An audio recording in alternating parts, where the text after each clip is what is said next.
thinking about our previous conversation, and I hope you've had a chance to take a crack at writing your CV. Good writing skills obviously are very important, but they don't just stop with your CV. How you depict yourself on a document plays a very important role in how you're perceived.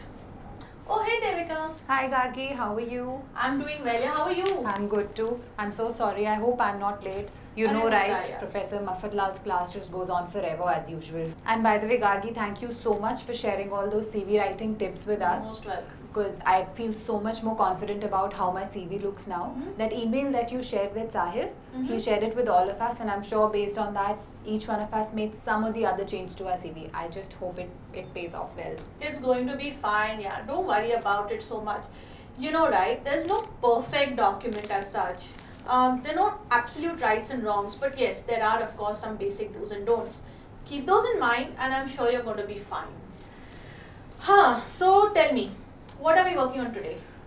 Yeah, so Gargi, as I was telling you the other day, I'm thinking of applying to these two organizations. One is CDBI and Partners, and the other one's Skynet. Okay. One's a law firm, and the other one's a company. Okay. So I just wanted to know how to go about it and what to write in the email, or should I just send in my CV? I mean, I understand that there is the whole, placement cell procedure that can be followed, but then at the end of the day, we are required to draft our own applications. So how do I go about that? Okay, so let me get this right. You basically want to know and understand the application process and what goes into it, right? Sort of, you can say so, you can put it that way. Okay, fair enough. Let's begin with the application process. Do you know how these two organizations want you to, apply to them? I'm sorry, I don't know if I got you there. Apply in the sense, I mean, one's coming on campus and the other one, I can just write to them, right? Yeah, I understand that. But what are the specific application procedures that the two organizations want you to apply? Oof, Devika, although there is a placement cell, I'm sure each organization, has its own protocol.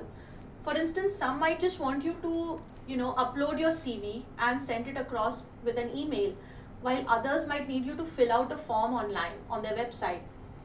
Some others that are coming into campus would expect you to follow the procedure that they've shared with the placement cell. So you first need to find out exactly what this process is. Once you know this process, then we can work on your cover letter.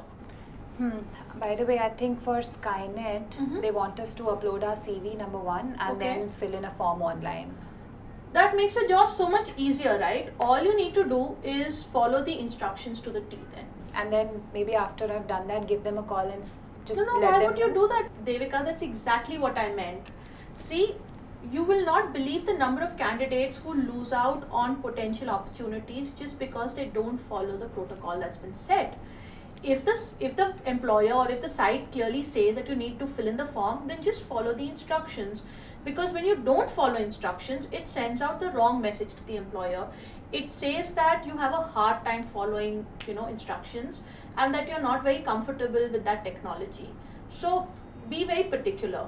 For instance, nowadays, some employers might need you to, name electronic documents in a particular manner, like last name, first name, CV or resume, and the year. Okay. Now, if you were to upload documents that were named differently, hiring managers are probably not even going to bother to look at the document. Okay.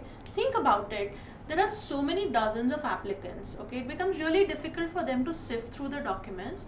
And when there are so many people vying for the same position, there's absolutely no incentive for a hiring manager to either rename the file or get back to the candidate and ask them to resend it with the correct name and stuff.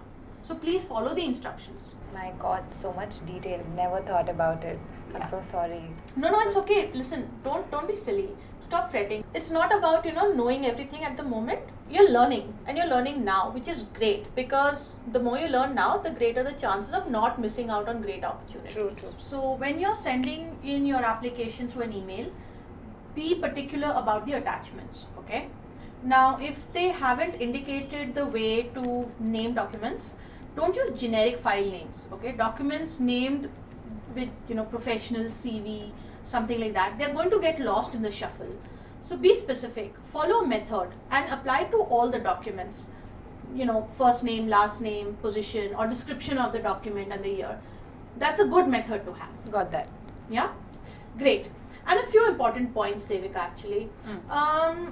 Firstly, most importantly, please email your application from your email ID.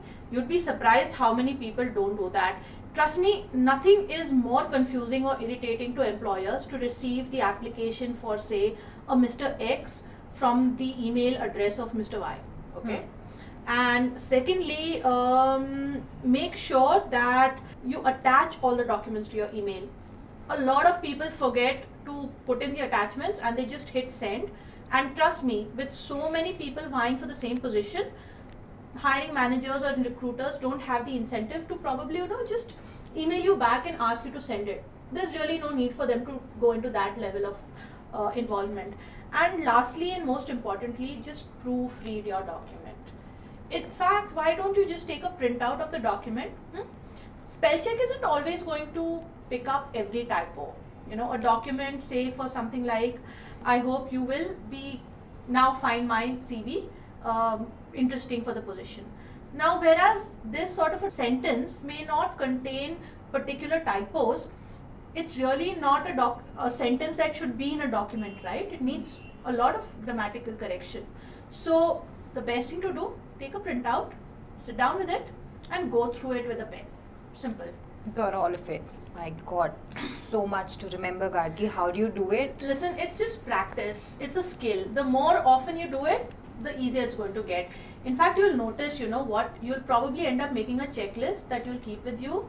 And every time you need to draft an important document or send out an important email or communication, you'll probably refer to that checklist. Good practice. Now that you put it like that. You know what, now that we have the application process, settled down, let's focus on the cover letter, okay? First things first, before you sit down to draft, Devika, just have a copy of all the relevant documents with you. In this case, importantly, your CV and probably the job description for the position you're applying to. In most cases, when it's the situation is of a fresh graduate applying, organizations will not have a job description, so it's safe to assume that you're applying to an entry-level position. Makes sense. Nowadays, pretty much everybody expects you to apply through email, basically send across your documents via email, right? So, effectively, the body or the text of the email becomes your cover letter for your CV. Therefore, your email needs to entice the reader to want to read your CV. Probably the toughest email to write. Yeah, well, it might feel like that, but again, it's not really that difficult. Once you kind of keep the important points in mind. Remember to customize each email for every position that you're applying to. So that I understand, Gargi, but where I get really confused or what I really want to know from you is what exactly should be the content of that email? How do I go about writing it? I mean, every time I begin to write it, I realize that it looks like a copy of my CV itself. So it obviously isn't your CV, right? It's a little snippet, a preview of the document that is to come. So it has to lead the way, okay? That begins with the right subject line. Make sure that you have an interesting and a precise subject line, one that conveys the message of what to anticipate in the body of the email, okay? And make it interesting enough for the reader to want to read it. Once you have that, then you can break down the body of the email into a couple of major paragraphs. Paragraph 1, who are you? Focus on your key selling points, what you want, and what you know about the organization. Paragraph 2. This should contain a concise overview of relevant internships and skills that show that you're the right person for the job. Also mention any achievements or highlights, co-curricular or extracurricular activities that will help your cause.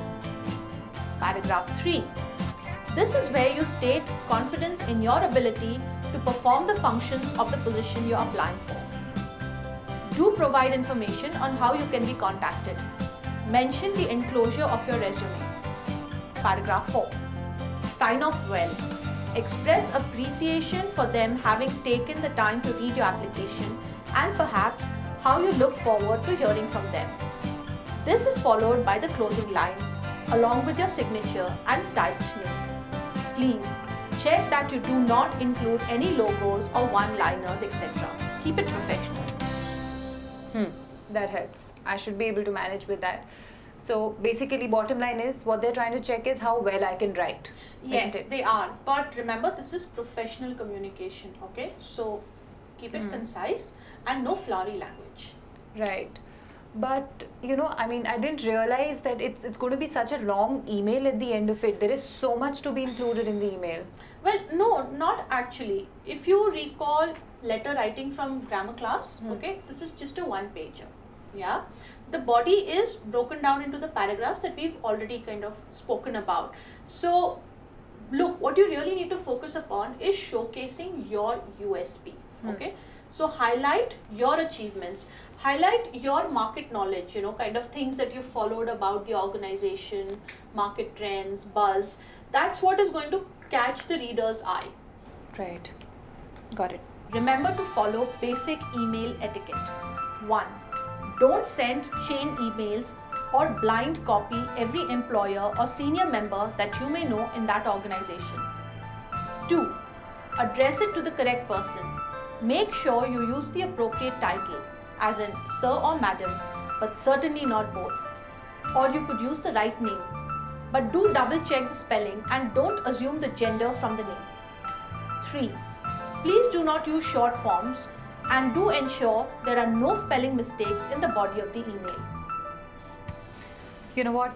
I'm just going to make a checklist of all these things and keep ticking off as and when I realize that, I've done each of these items. In fact, it's also a good idea to make an application schedule. So you pace yourself properly and you give yourself enough time to work through the entire process. Great idea. I think I'll add that to my checklist. And Devika, in today's day and age, employers do check out potential candidates online before scheduling face-to-face interviews, right? So keep that in mind when you use the internet and when you post something on social media, because how you depict yourself online does affect the way you're perceived, right? And whether we like it or not, employers do form an opinion of the kind of an employee they think you will be based on their first interaction with you, whether then it is through documents or through email, face-to-face or through social media, your online presence. So be careful of what you post. Your online reputation may have a big impact on how a potential employer sees you. The things you share online and what others write about you contribute to your online reputation. When you start your job search, delete any photos or posts from your profile that you don't want employers to see. It's okay to ask your friends to remove photos or tags of you in photos as well. Check your privacy settings to make sure only people you want to be able to see your profile can do so. I think I don't have any such controversial material online. I'm safe like that. Listen, I'm not saying that you do, okay? All I'm saying is just be cautious because it's better to check once, right? Right. I understand what you mean. Yeah. Okay, then I think we've kind of covered up all the points over here. You know what? Just make that checklist, follow the process. I just know you're going to nail this. Thank you. Thanks a lot, Gargi. I have so much better understanding of how exactly to go about the whole interview and application process now. Thanks a lot. You've been of great help. You're most welcome. All the best.